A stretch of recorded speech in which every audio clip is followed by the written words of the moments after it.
Seguindo a série de entrevistas do Instituto de Psicologia Social de Porto Alegre, Pichon Rivière, hoje tenho o prazer de conversar com Maria do Carmo Siqueira da Rocha. Essa série de entrevistas deu início em meio à quarentena, com o objetivo de ouvir o depoimento de profissionais de diversas áreas sobre as suas práticas profissionais e qual tem sido as suas reflexões sobre como a pandemia tem impactado as pessoas. Maria do Carmo Siqueira da Rocha tem graduação em enfermagem, possui 3 pós-graduações em saúde materno-infantil, em terapia da família e saúde mental. Foi professora no SENAC e hoje é docente do Instituto de Cardiologia.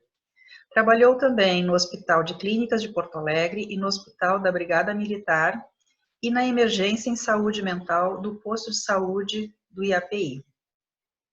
Maria do Carmo, poderia falar como está a situação dos hospitais frente à demanda de profissionais especializados para atender os pacientes com Covid-19?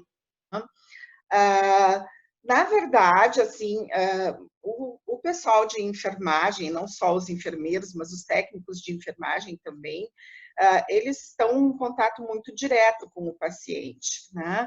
Em função disso, desse convívio muito estreito, né?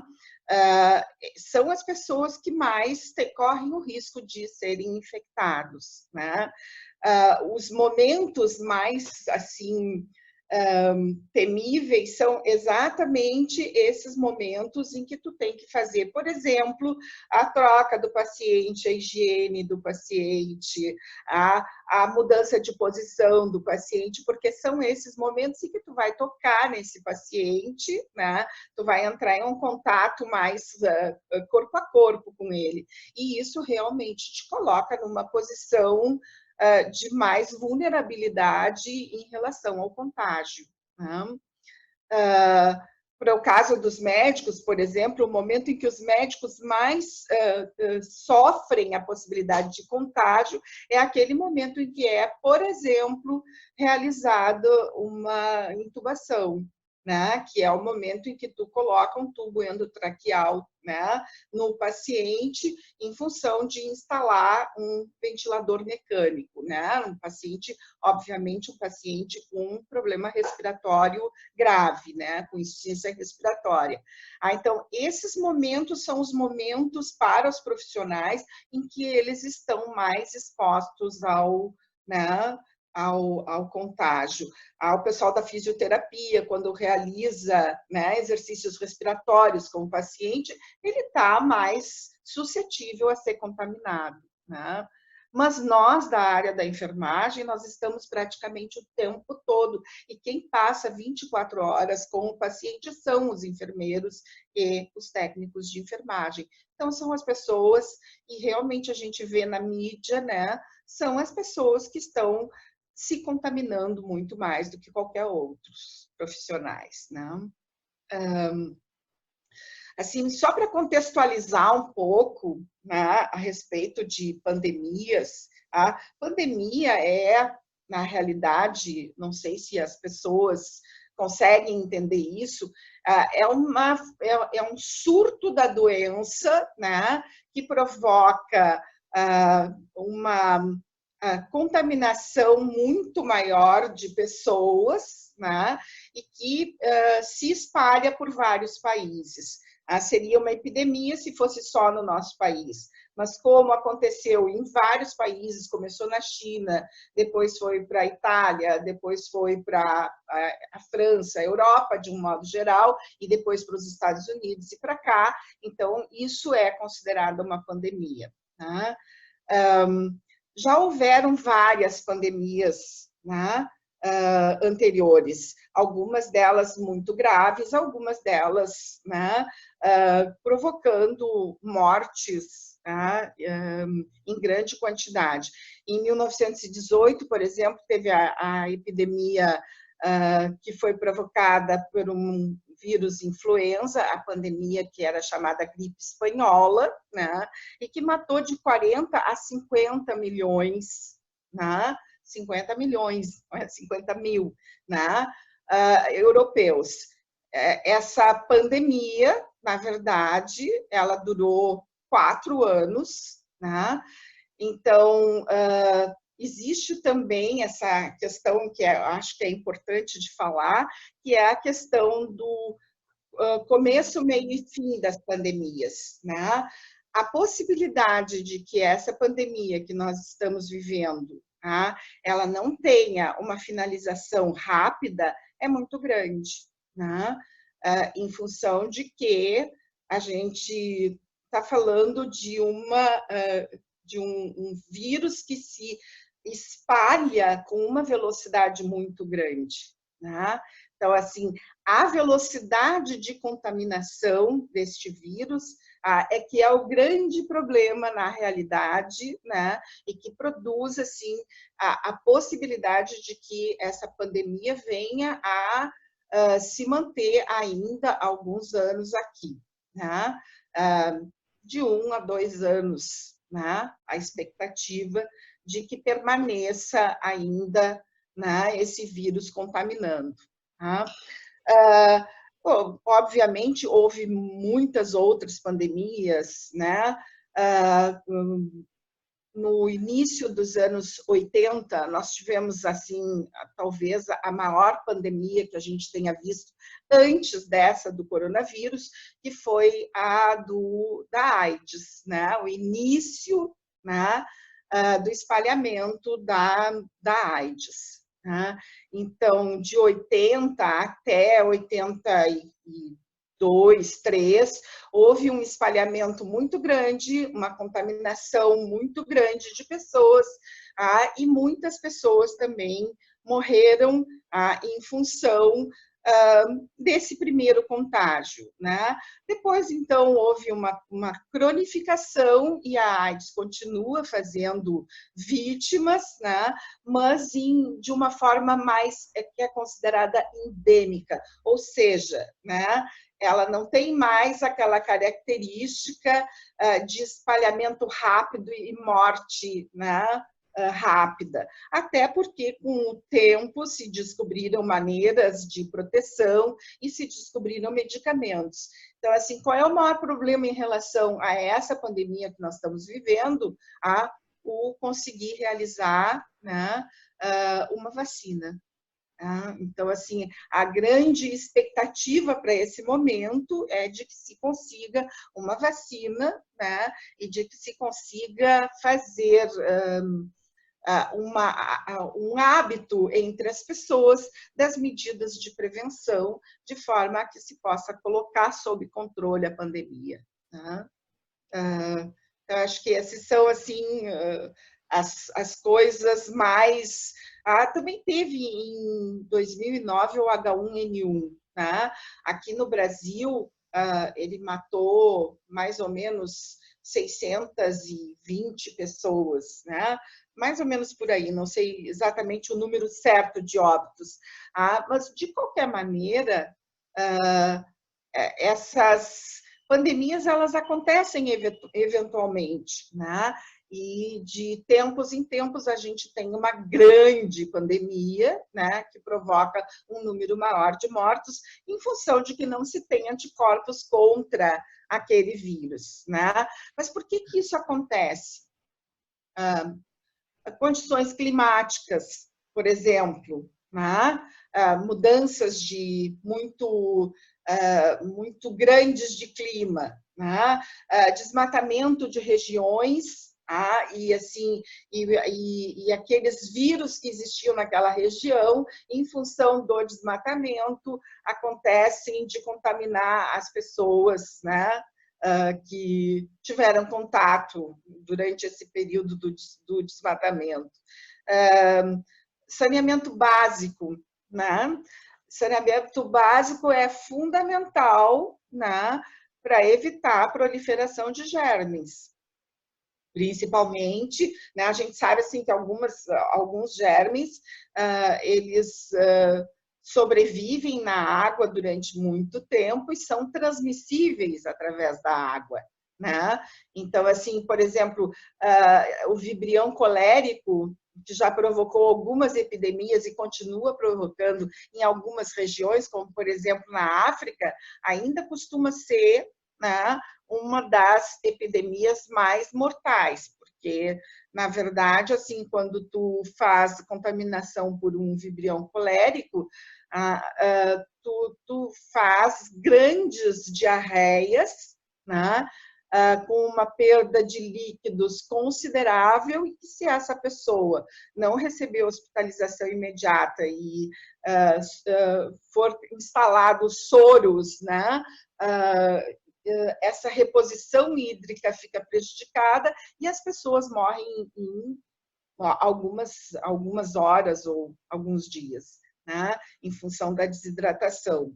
Tá? Então, assim, ainda essa é, né, uma condição que está justamente ligada à questão do saneamento básico. Né? Então, são algumas questões que podem produzir, né, essa disseminação de bactérias e vírus, né, e com isso produzir epidemias, surtos epidêmicos. Maria do Carmo, e como é que está a saúde mental do trabalhador da saúde, os cuidados, né, que ele possa ter com ele e com os outros, né?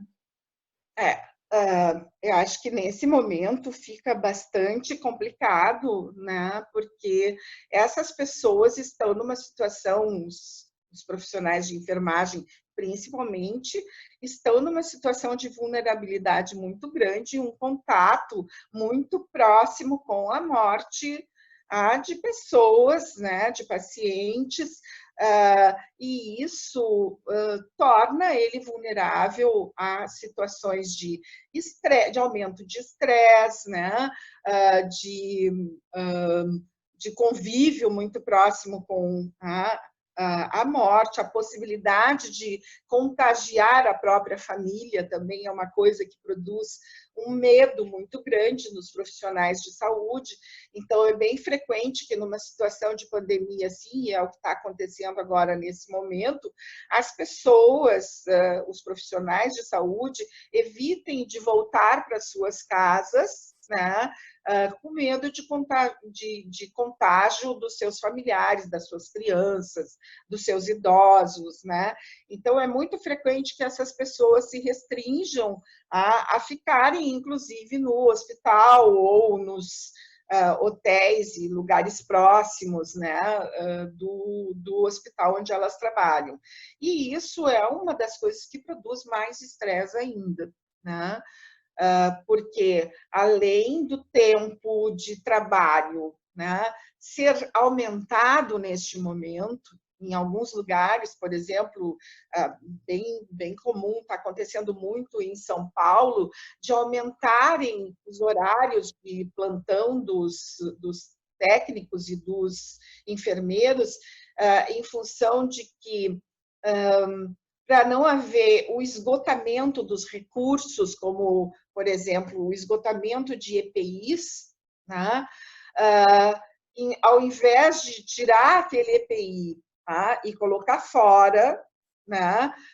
Tu continua com ele durante muitas horas, então ocorre uma economia, né, desses insumos, que são insumos que, obviamente, em função da crise, né, eles estão sendo consumidos em larga escala e, obviamente, isso é um recurso que é esgotável, né?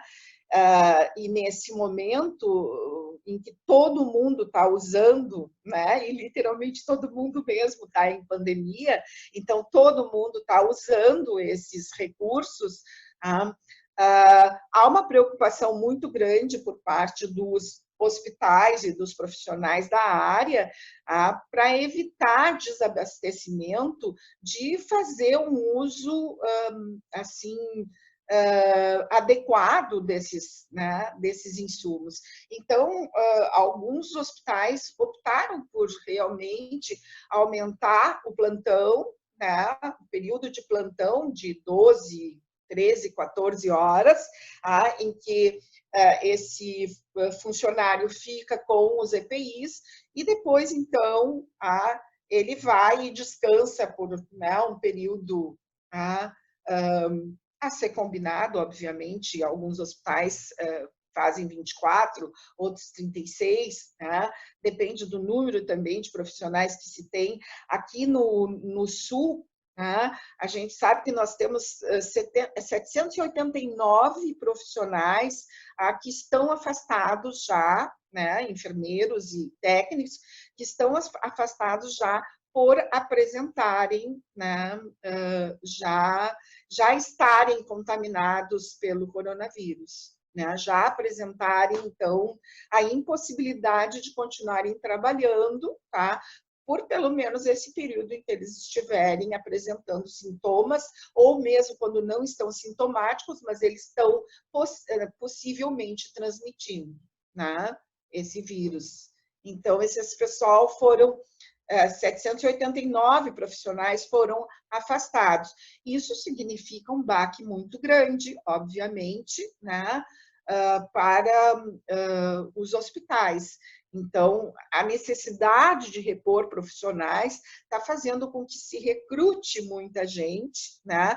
Mas, obviamente, também essas pessoas que são recrutadas, elas têm que receber um determinado treinamento, né, para poder, né, trabalhar direto com o coronavírus, né, e com a doença, a Covid-19. Né? Então, assim, existem alguns protocolos que estão sendo usados para a distribuição dos EPIs, né? São protocolos da Organização Mundial de Saúde, né? E também do Ministério Público, e que, assim, evita, né, que as pessoas usem indiscriminadamente os EPIs e que, com isso, possa haver desabastecimento. Né? Então, a gente sabe, assim, que esses protocolos de manejo clínico, né, para os suspeitos de Covid e para os confirmados com Covid, incluem usar gorro, usar máscara, usar óculos ou protetores, aqueles tipo, né, máscara rígida, né, de polipropileno ou de acrílico mesmo, né? E que essas máscaras também existem, assim, diferentes usos para elas. As máscaras cirúrgicas, elas têm um determinado tipo de proteção que elas oferecem, né? As máscaras mais para quando tu tem um caso confirmado de Covid, em que a pessoa já está em UTI, que a pessoa já foi entubada, né, e que ela está tendo que receber todo aquele atendimento, né, especializado dentro da UTI, exige também um outro tipo de máscara, né? E essas máscaras que protegem mais, por exemplo, a N95, que é uma máscara de polipropileno e que ela oferece uma proteção de 98,99%, né? Já a máscara cirúrgica, ela proporciona uma proteção de 97, né, vírgula alguma coisa por cento, não consigo me recordar agora. Né? Mas essas são importantes saber dentro do hospital, né, essas variações, para tu poder atender de forma que tu realmente esteja segura. Por exemplo, essas máscaras caseiras que estão sendo utilizadas, a gente aconselha que as pessoas coloquem entre um tecido e outro um filtro, tipo um lenço de papel, aqueles lencinhos de papel, coloque um filtro dentro das duas camadas de tecido, coloque uma terceira camada, que é um filtro de papel, pode ser inclusive aqueles filtros de papel Melita, né, que estão sendo muito utilizados para isso nesse momento, né, que é justamente para aumentar a capacidade de proteção da máscara. Por quê? Porque a gente está lidando com um vírus e o vírus é 1 bilhão de vezes menor do que 1 metro.